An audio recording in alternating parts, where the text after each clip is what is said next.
Hello, welcome to the channel Why Stories. Enjoy watching. Abel sat on the couch, sniffling her nose, and weakly tried to object to her despotic mother. "Mom, I don't want to marry an old man. I've never even seen him. And I do not love him. This is wild," she begged. But Sabrina got even madder. "Don't make me angry. Such a person paid attention to you and noticed you among everyone else.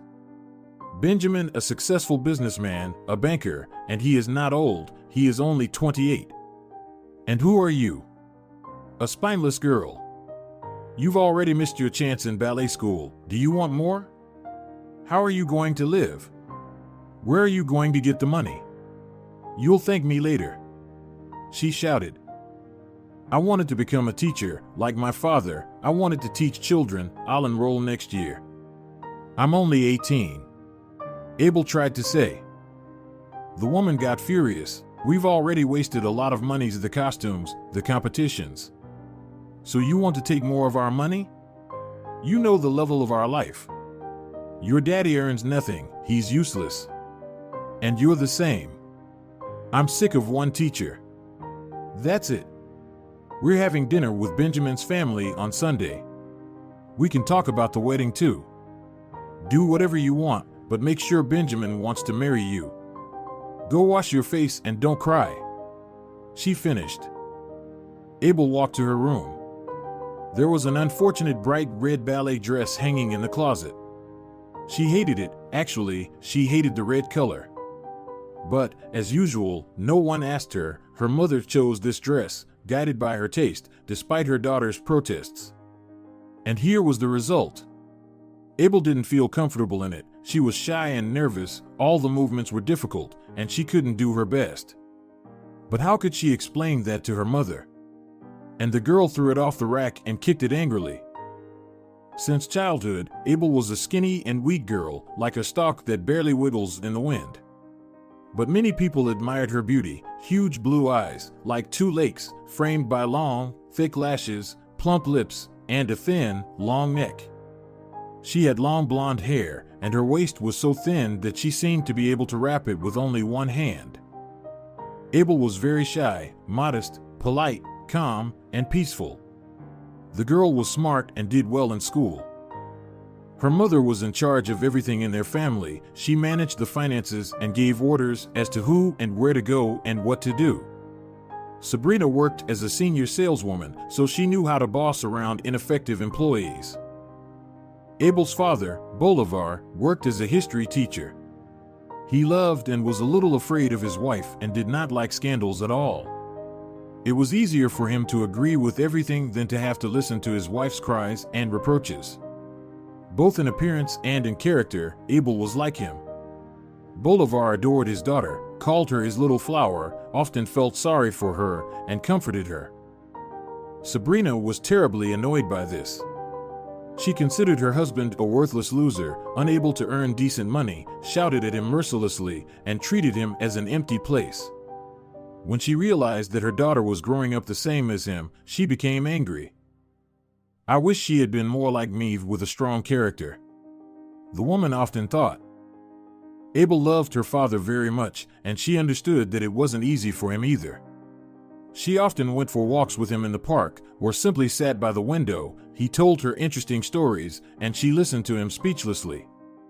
Daddy was kind and affectionate. Their characters were completely the same. He often stroked her on the head and felt really sorry for her.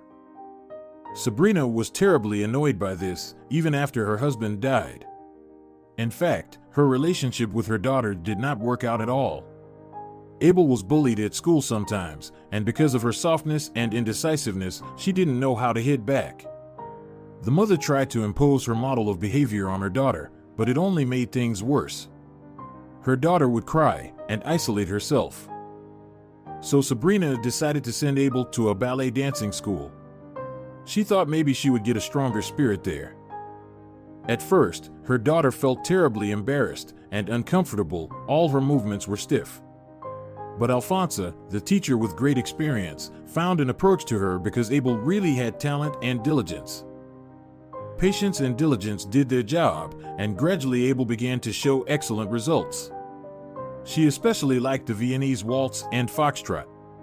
Abel closed her eyes and completely dissolved in the dance. Graceful twists, plastic and soft, feminine movements, it was so natural. Rumba and salsa were more difficult, but her dancing partner Alejandro supported her greatly. He complimented her, encouraged her, and looked at her with eyes full of love. And Abel always tried to do her best, as she had secretly been in love with Alejandro for a long time, and she was waiting for him to notice it and make the first step, not daring to confess her feelings to him. Her best friend from ballet school, Idalita, was a bright, confident, and defiant redhead. She and Abel were on an equal path to success. Only Abel won the awards with her diligence, grace, and femininity. She perfected her movements to the point of unconsciousness during training, bringing them to automatism. Idalita, on the other hand, had strength and charisma, and everything was easy and playful for her. While Abel was still hesitant to confess her feelings to Alejandro, and only sighed languidly, blushed, and turned her eyes away, Idalita wasted no time and stole the guy. Moreover, it happened right before the most responsible, the final competition, the results of which were to be held to recruit dancers for exclusive teams. Abel was depressed, upset, she could not dance, and she could hardly hit the beat. And that stupid dress. Alfonso was shocked. How is it possible? What happened to the girl? Maybe she got nervous? After all, Abel was one of her best students and showed great promise. And then she failed. She wasn't even in the top 10. It was clear that she could forget about her career and brilliant future. Abel felt very bad, bitter, and hurt. All those years of hard work were in vain. And some fateful set of circumstances had shattered everything in an instant. She wanted someone to support her, to listen to her, to feel sorry for her. But instead, there was a deafening scandal at home. Her mother scolded her and called her mean words. And now this marriage. As always, everything was decided for her, not even asking her opinion. If she had a different character, she would have fought for victory in the competition, and she would take a risk and gone against her mother. But alas, Abel, out of habit, went with the flow and obeyed her despotic mother for the umpteenth time. The whole week before she met her fiancé, Abel was nervous and could barely sleep. She had nightmares about a fat, paunchy, disgusting man. He was pulling his greasy hands toward her, and she screamed and immediately woke up in a cold sweat. God, why do I have to go through this? She cried into her pillow until morning.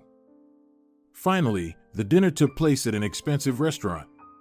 To make her daughter more comfortable, her mother even allowed her to choose a dress and a hairstyle herself. When Abel and her parents entered the restaurant, the guests were already there. They began to get acquainted. To her surprise, the future groom was not fat and not disgusting. He turned out to be a confident, well-dressed, tall, and stately brunette with a strong chin. He was nice and friendly, did not allow himself too much, and his gallantry and manners amazed the girl. In fact, before this meeting, she had never known any men except the boys from the ballet school. Benjamin had long been attracted to this young princess. As part of a delegation, they once attended an event where the girls from the ballet school performed. He was struck by this delicate beauty. She was like a tender, unopened bud, danced and moved perfectly. The boy knew all about her. Since then, he often dreamt about this stranger and was determined to get her by all means. He was fed up with intimacy with glamorous and uninhibited high society girls. He wanted purity and innocence because it was clear at first sight that he would be her first man. It was a real hunting game for him.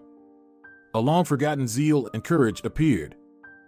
When Abel entered the restaurant, he smiled. She was simply enchanting, a perfect figure, a flowing blue dress that emphasized her deep blue eyes, large curls of golden thick hair scattered over her shoulders, and an innocent blush playing on her cheeks. The boy was drooling. As a skilled macho, he knew he could not win her over with pressure, but would only scare away this wild paradise bird, so he acted carefully and judiciously.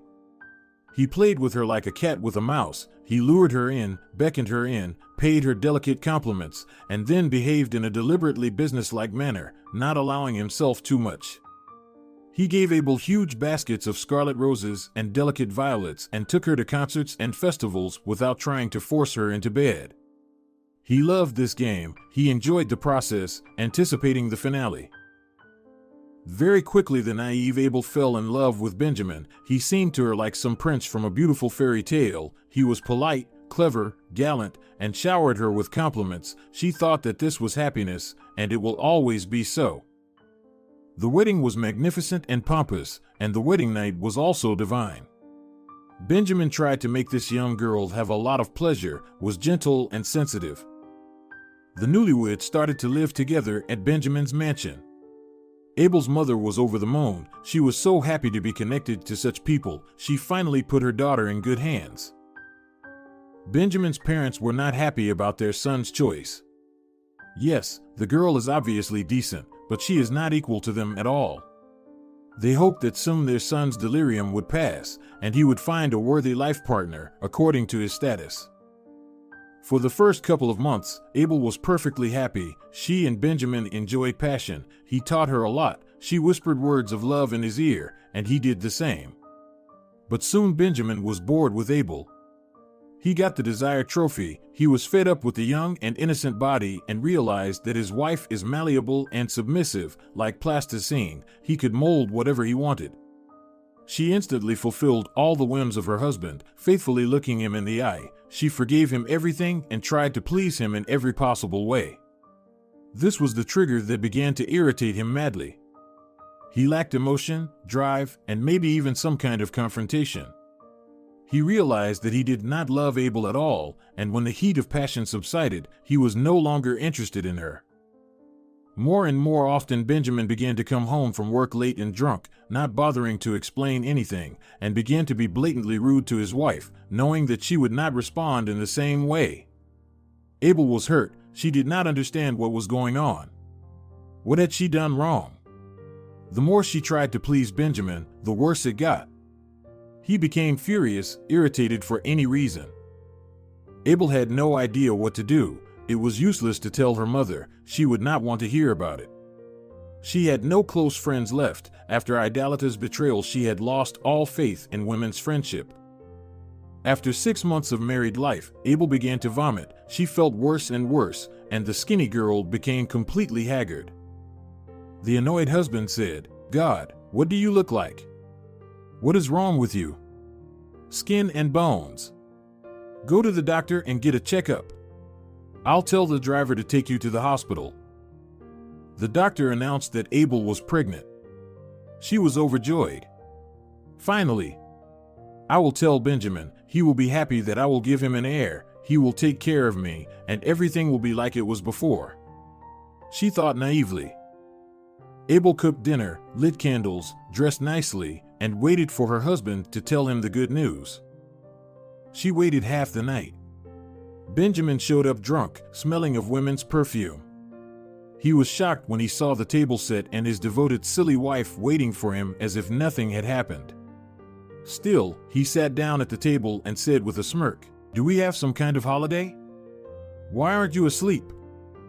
Abel started first. "Benjamin, my love, I have great news. Do you know why I felt so bad? I'm pregnant. You're going to be a daddy. Isn't that great? I'm so happy." And she threw her arms around her husband.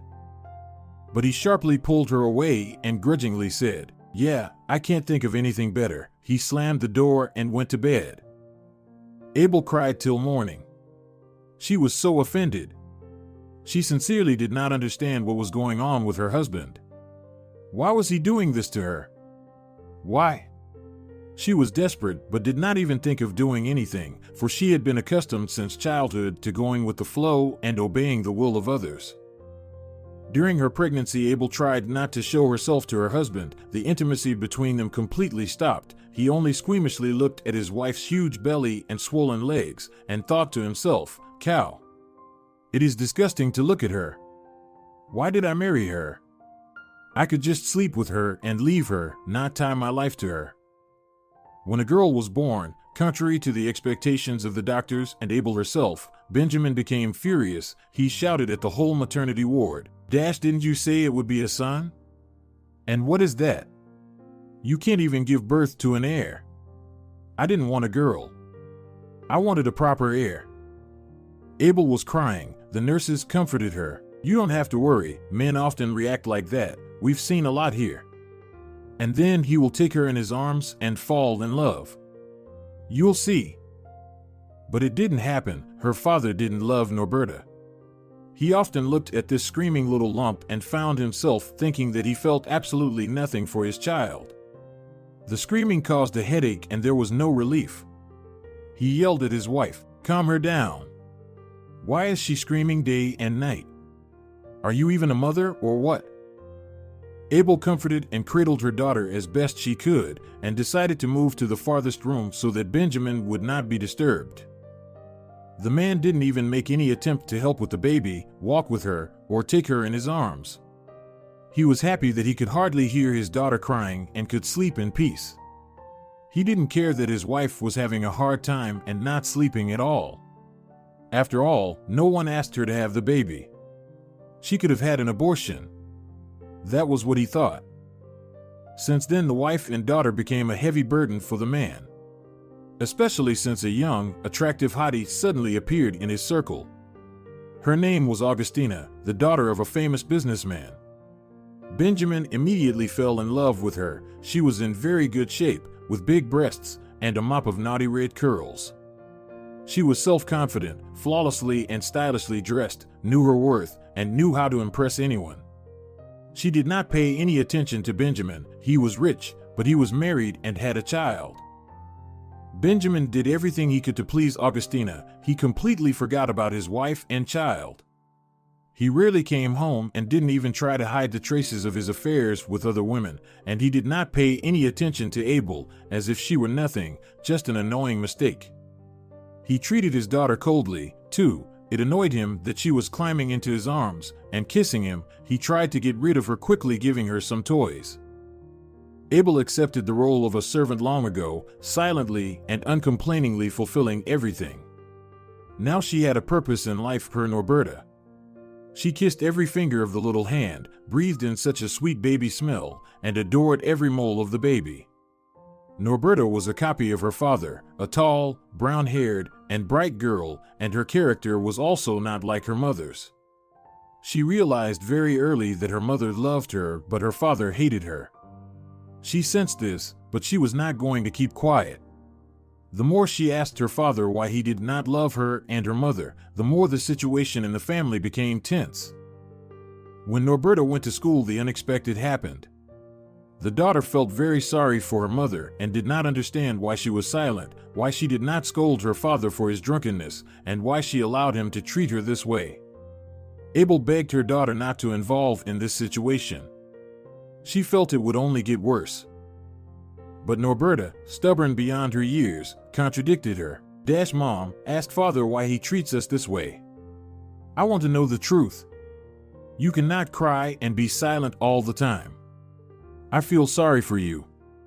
And she hugged her mother tightly with her little arms, trying to protect her from her sorrows and troubles. The negativity and resentment she had accumulated over the years poured out once. Apparently, there was no room for them anymore in the woman's soul.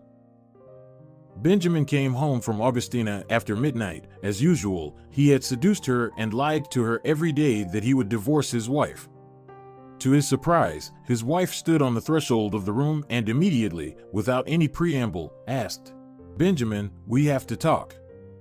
We can't go on like this. Are you cheating on me? Even our daughter already senses that you don't love us. Please tell me the truth. I beg you. Abel, the man, suddenly became furious, pushed Abel, who almost fell, and shouted, The truth? After 6 years you finally dared to open your mouth and find out what was going on. Really? Yes, I have another woman, and I love her. I'm sick of you. I can't stand the sight of you. Is there something you don't like? Then get the hell out of my house, both of you. Why are you so quiet? Are you used to living at my expense? If that's the case, shut up and get out of my room. You're nothing without me, a zero. You're a failed dancer. He shoved Abel again roughly and closed the door. The woman hit her elbow hard, bent and cried out in sharp pain, but her husband did not even look back. Tears covered her eyes. She barely made it to her room. Abel was crying. Frightened by her cries, her daughter woke up and ran to her mother. They sat together, cuddling, and comforted each other. Norberta stroked Abel's hair and said, "It's him, isn't it? I heard everything. I hate him. Why won't you leave him? He doesn't love us. You deserve better." If her daughter persuaded her to get a divorce. But Abel, as if making excuses, said, "Norberta, you can't say that. After all, he is your father. And where should we go? Grandma won't take us in. I can't leave him. We just have nowhere to go. Do you understand? We must be patient, my dear. Maybe Daddy will change and everything will be all right with us." She reassured her daughter, even though she knew Benjamin would never change. A month after that wild quarrel, Benjamin came home from work earlier than usual, sober, and said to Abel, "Okay, so I hurt you. I almost wiped my feet on you, but you keep tolerating it. That's enough. Listen to me. I'm divorcing you and marrying Augustina. I love her. I don't need you anymore. Go pack your belongings. Right now you're moving into a new house I bought. Not a fancy mansion, but you should be thankful for that too." Abel went numb, and Benjamin quickly added, "Hurry up, why are you standing there? Or I'll change my mind, and you'll simply go outside." Norberta could not understand anything and bombarded the distraught mother with questions, while Abel hurriedly put her and her daughter's belongings into the suitcase. "Mommy? Where are we going? Are we going there for a long time? Should I take my toys?" Abel didn't know what to say to the poor, frightened child, because she was no less frightened. The driver was already waiting outside. Benjamin shouted angrily, "Will it take you forever to pack your suitcase? Here are the papers for the house. Hurry up, I have no time." He gave the weeping Abel the folder. Even at such a moment, the woman attempted to humiliate herself and talk to her husband. "Benjamin, what are you doing? Think about your daughter. We are family. You can't do that. Come to your senses. What have I done to you?" The father tried not to look at his daughter. Walking out of the house, Norberta suddenly shouted out, "You're kicking us out, aren't you? I hate you. You are evil." Benjamin grinned. "You're just like your father, smart and sharp-tongued, not like your mother." They drove for a long time, for hours over bumps and potholes. The village the driver took them to was called Cadena. When Abel saw the house where she and her daughter had to live, she was hysterical. It was not even a house, but a tiny barn, all cluttered up. Doors and windows were crooked, and the fence had fallen a long time ago. The yard was covered with weeds and bushes. Norberta did not understand anything at all, and frightened, clung to her mother. The driver unloaded their bags and said goodbye. "Goodbye, Abel. You are a good woman. The boss doesn't realize what he's doing. Here, you and your daughter will need it." He put the money in her hand. Hearing the noise, Sarah, the neighbor, came out to see who had arrived. It is rare for anyone to come to their village. She saw a young, well-dressed woman with suitcases sitting on a stump, and a girl of about 5 years old with her, frightened. And Sarah realized that people were in trouble. Sarah called out to Abel, "Hello, pretty girls. Well, don't cry, there's no use. Are you going to spend the night here? It's no good, especially with a child, and such dust. Come on, you can sleep at my place and tell me everything over dinner. My name is Sarah. And you?" Norberta answered, "I'm Norberta, and my mother's name is Abel. Our daddy kicked us out of the house and sent us here to live. So mommy is crying. He is wicked and bad." The old lady twisted her head. "What a misfortune. What kind of a monster can send his little girl into such a remote place at night? And she took the guests to her place. Sarah set the table and made tea. Her house was warm and cozy. She looked at the exhausted woman and gave her some sedative drops. Dash here, drink this, while I'll make some mint tea for you. Don't cry, darling, tell it like it is. Maybe I can help? I'm alone, not by my own choice either. My son died, and my daughter-in-law turned out to be a cunning snake. So I live here on my own. It's okay, you'll get used to it. Local people are nice and sympathetic, they won't let anyone hurt you. Abel calmed down a little, and while Norberta went to play with the cat, suddenly, she said everything that had been on her mind for all these years. She just really needed to talk to someone, so that the burden of resentment did not completely overwhelm her. The old woman listened silently without interrupting, only sighing sometimes. Then she said, "That's all right, Abel, don't be sad. Everything the Lord gives is always for the best, you'll see. You say you had a bad life with him, he hurt you. Instead of complaining, get yourself together and get your house in order, and the neighbors will help. Fate sent you here for a reason. Go to the village council, maybe they'll find a job for you. You're a smart and pretty woman. There's a school here, Norberta will go to school. You'll get used to it." 2 weeks later, Abel and Norberta already stayed overnight in their own house. During this time, together with Sarah and another neighbor, they worked very hard from dawn till dusk. They washed, painted, swept, and weeded. Abel got a job at the post office as a clerk. It was not the job she had dreamed of, but she had no choice, she had a daughter to raise. Life was gradually getting better. Norberta, contrary to Abel's fears, did not miss her father at all, she even liked rural life. The spaciousness, the river. And Abel somehow calmed down and ceased to torment herself from day to day. It was as if she had been freed from the vice that had squeezed her to the point of exhaustion. The dark circles under her eyes disappeared, and she smiled more often. One day, while delivering parcels, she saw a dirty little puppy floundering in a sewage pit. It was howling desperately. Abel left her bicycle and bag and rushed to save the poor dog. She nearly fell into that pit and got dirty, but pulled the poor little dog out. He kept howling. Abel rushed home, carrying her finding under her coat. She shouted from the doorway, "Norberta, look who I just rescued. I think something's wrong with his paw." The girl rushed over and, with both worry and tenderness, started to fuss over the puppy.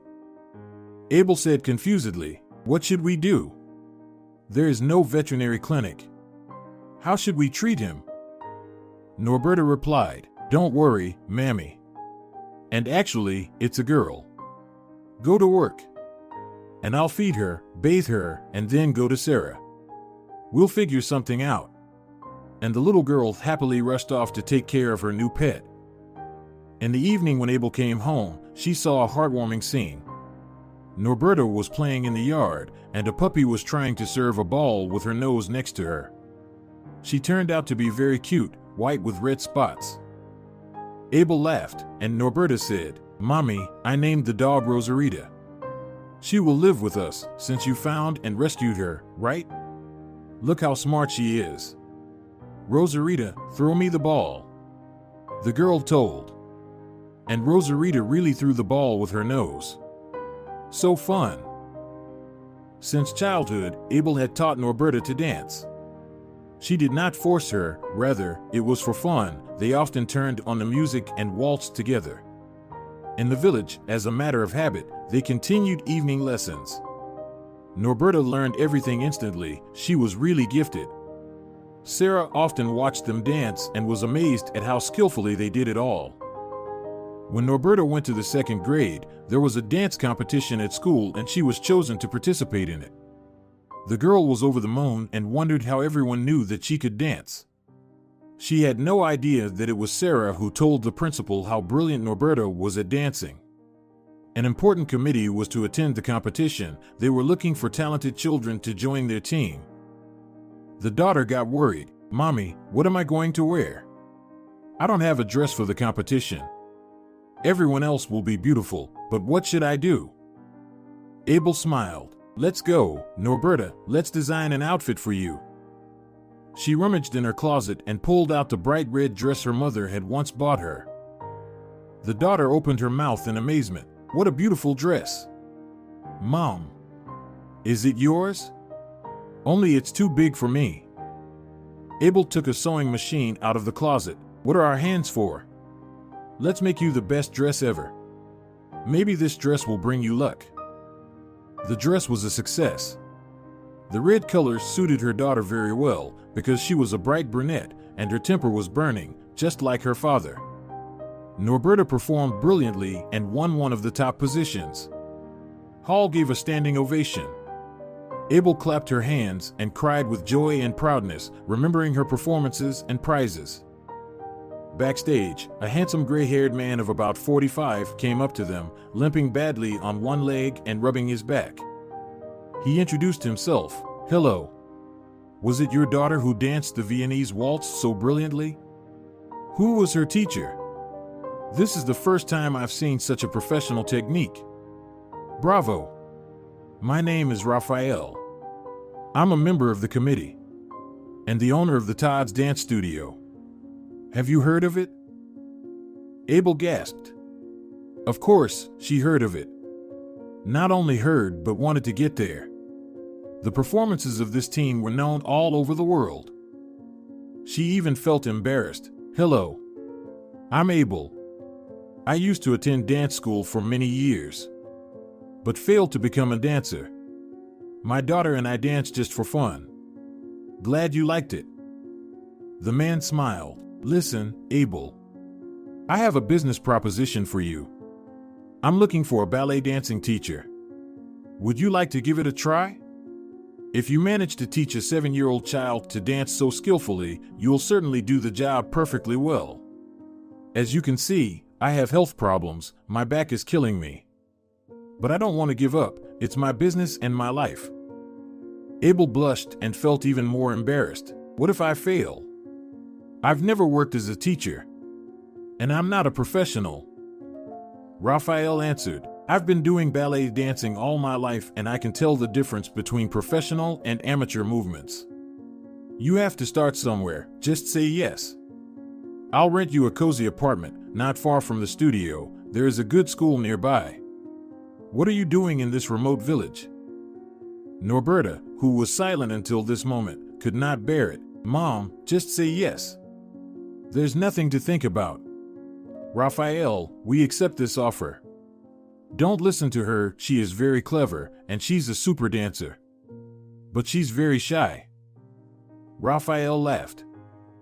Abel thought, well, why am I afraid of everything in the world? I have to learn to make my own decisions at some point. Because my daughter is already braver than me. She nodded her head. Okay, we agree. Abel and her daughter moved to the city. The apartment Raphael rented was very cozy and nice. She began to give ballroom dancing lessons to the children. Surprisingly, she felt very comfortable and relaxed with the children. She was not embarrassed at all. She did not shout at them, and gradually the first successes appeared at the performances. Abel really had pedagogical talent from her father. She could find a special approach to any child. During that time, she and Raphael became very close to each other. He told the woman that a year ago he was hit by a drunken driver at a crosswalk and his spine was injured. Doctors insist on urgent surgery, though they warn him it is too risky, and considering his condition he might not come out of anesthesia at all. So he suffers and endures terrible pain. Abel also gradually began to trust Raphael, and she told him about her life, her failed career as a dancer, and her terrible marriage. They could spend hours sitting over a cup of coffee and talking about dancing, about life.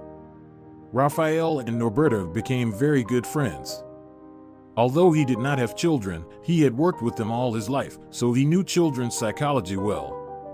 Abel caught herself many times thinking that she had never felt even a bit of this kind of tenderness and admiration for her husband. There was passion, emotions, and then only doom. And with Raphael, they had an amazing spiritual closeness, despite the age difference. He was very much like her father, as intelligent and quiet and amazingly kind. Abel tried her best to persuade Raphael to undergo surgery, as his health was deteriorating and he could no longer function without a wheelchair. She gave him injections and massages, but all of these treatments had only a temporary effect, and he needed a drastic measure. One day, right in the middle of the session, the phone rang. Abel picked up the phone. Raphael's faint voice was on the other end of the line. "Abel, hi, can you come over to my place right now? I really need it." Without thinking for a second, she shouted, "I'll be there in 10 minutes," and rushed off like a madwoman. There was an ambulance outside the Raphael mansion. Abel felt cold inside, and her feet felt like cotton. When she entered, she saw Raphael, pale and in pain, lying in bed. The paramedics were bustling nearby. When he saw the woman, he asked him to leave the room for a few minutes. Raphael said quietly, "I don't feel well, Abel. I've made up my mind. They're taking me to surgery. I can't wait any longer. I don't know if I'll make it. You know my situation. Take that blue folder on the shelf over there. It's for you. There's a deed of gift for you. This mansion, the summer house, the cars, all my possessions. You know I'm lonely. And I want you and your daughter to keep it all. I don't need it alone. And also, remember, I love you. From the minute I saw you. I know I'm too old for you and I don't expect anything from you. I just have to say it." Abel cried out in a flood of emotion. "Everything will be all right, you'll see. I believe it. Thank you for everything, you're a real man." Raphael was taken away, and Abel followed him to the hospital. On the way, she picked up Norberta from school, and they were sitting together in the hallway of the hospital, waiting for the surgery to be over. It was already late at night, but the doctor still hadn't come out of the operating room. After crying all their tears, they fell asleep on the couch. They were awakened by the voice of a tired doctor. "Don't torture yourself. Go home. The child needs to have proper rest. The surgery is over. But the prognosis is not good. Raphael is in a coma, and we're supporting his condition. It's still critical. I did everything I could." Abel rubbed her eyes and turned her head. "Doctor, I'll take my daughter home now. But let me stay with him. I'm begging you. I'll just sit quietly by his side. I really need this." The surgeon wanted to argue, but looked into the huge blue eyes, full of tears and sadness, and said, "Whatever you want." For 3 days Raphael was between heaven and earth. Abel was near his bed day and night. She read books to him, stroked his hands, and whispered all the prayers she knew, as if in a delirium. "Lord, help me, let him live. I beg you. I don't want to live without him. I love him, Lord. I love him as I've never loved anyone before. Let us live together on this earth a little longer." Through the fog and the white veil, Raphael heard fragments of her declarations of love and desperately tried to wake up, but his eyes would not open. Suddenly he was able to open them. He saw Abel, pale and weeping, with dark circles under her eyes. She was dozing and holding his hand tightly. Norberta sat quietly as a mouse in the corner, drawing something with pencils. She was the first to notice that Raphael was conscious, and she began to wake Abel and shout, "Mommy, hooray, Raphael's awake. Everything is going to be okay now." Abel looked at the man. He was looking at her and tried to smile. She squeezed his hand even harder and whispered, "God, thank you. I waited for you." The restless little girl ran up to Raphael and showed him the picture. "Look, that's Mommy, that's you, that's me, and that's our house and our dog Rosarita. Can we take her from the village? She is bored there.